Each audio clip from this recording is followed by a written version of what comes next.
What if I told you that having too many great candidates might actually be killing your church staff hiring process? Churches get stuck, search teams spin in circles, and the perfect candidate never seems to appear.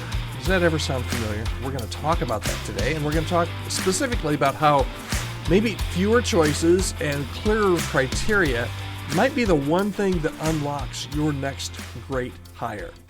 Hi there, my name is Todd Rhodes, and I am one of the co-founders over at chemistrystaffing.com, and I'm your host right here on the Healthy Church Staff podcast. And today we're going to talk about the illusion of the perfect candidate, all right?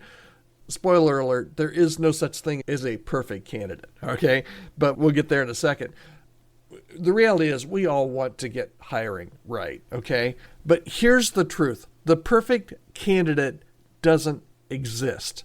Instead, what exists is a list of people with unique strengths, weaknesses, and callings. A side note here, they all have a resume, right? And I'm doing a special webinar, if you're listening to this on the day that it was released, on Wednesday, May 6th.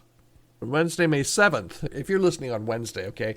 I'm doing a free webinar on Thursday at 2 o'clock Eastern. I hope you can join me. You can just go to chemistrystaffing.com/learn, and you can register for that. It's all about resumes and how to spot a good resume and how to spot a bad or a toxic resume. Okay, so side note there. Sorry, squirrel. What does exist, though? A list of people with unique strengths and weaknesses and callings.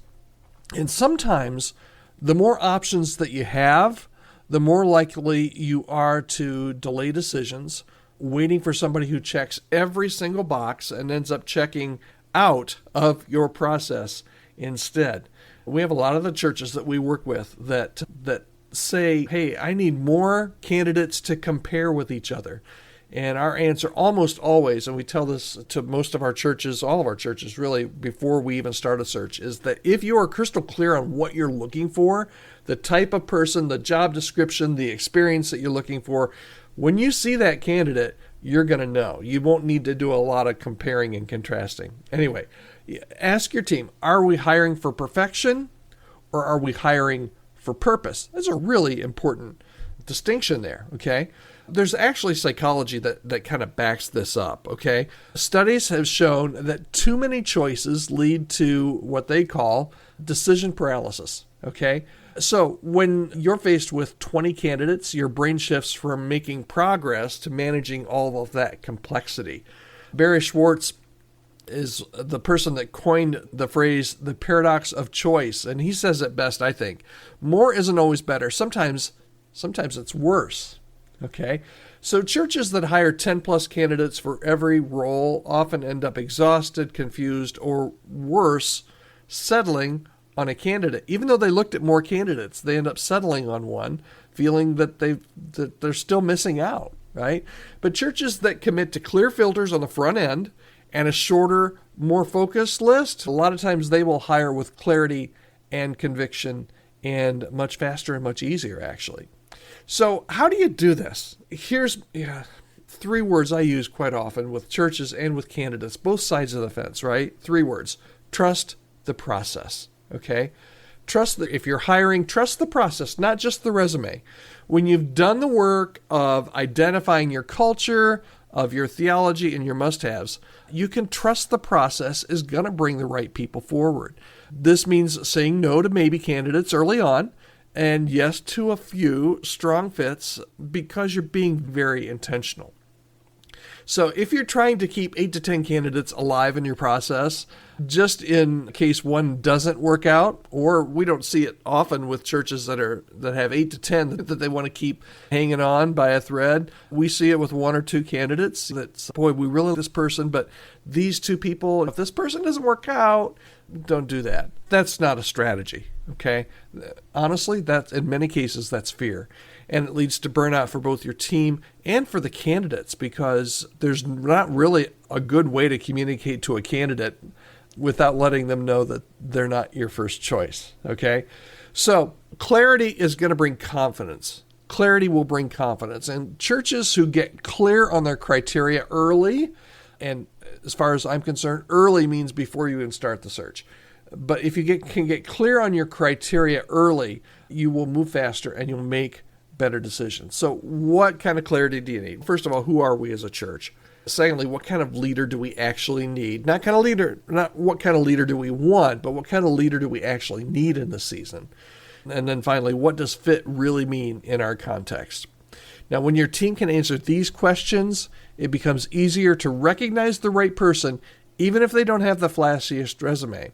And it also means that when you can identify this person, you're not going to have 8 to 10 people in the pipeline. You're going to weed that down based on those clarity questions that you set up beforehand. Because here's the truth. Sometimes the best hire is the one you nearly overlooked because you were distracted by the shiny object candidate. I've seen it happen over and over again. All right, so there is a better way forward. Here's a challenge for your next hire, okay? Limit your finalist list, okay? Don't go from 100 to 90. Say no earlier. It's okay. It's okay to say no. If they don't meet your criteria, that clear criteria that you set up beforehand, say no early. That's fine. And then focus on your church's true needs, not just the loudest voices in the room. And that is something that you really need to take to heart. And most importantly, this is so important.